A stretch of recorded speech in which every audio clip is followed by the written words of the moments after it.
সময় পর দরজার মধ্যে আবার যখন টোকা দিয়েছে, আবার এসে বলে ইয়া রাসূলুল্লাহ ইয়া হাবিবাল্লাহ নবী গো, আবার কে যেন সে দরজায় টক টক করে আওয়াজ দিতেছে।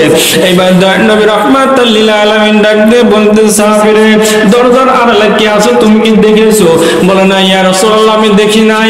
এবার ডাক দিয়ে বলতেছে, সাহাবীরে এবার দরজা খুলে তুমি যারে দেখবা তারে সংবাদ দিবা হলো দুইটা। জোরে কোন কয়টা?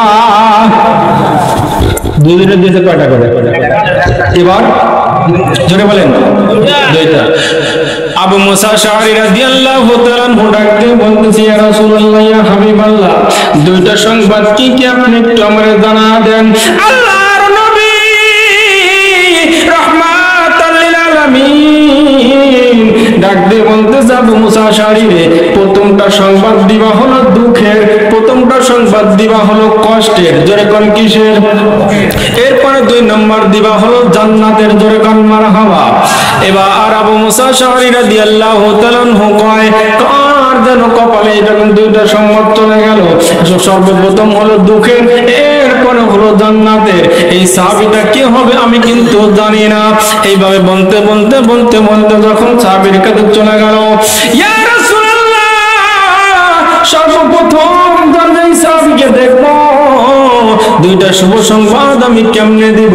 বলে যাও যাও তুমি বলে দাও।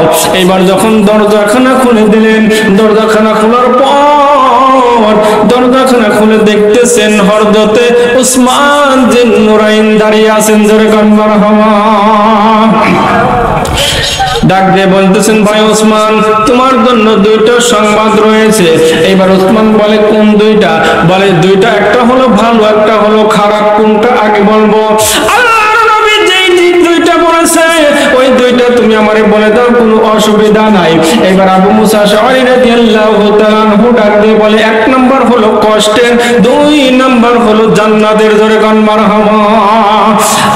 উসমান রাদিয়াল্লাহু তাআলা আনহু ডাক দিয়ে বলতেছে, আলহামদুলিল্লাহ আলহামদুলিল্লাহ আলহামদুলিল্লাহ। জোরে কোন মারহাবা।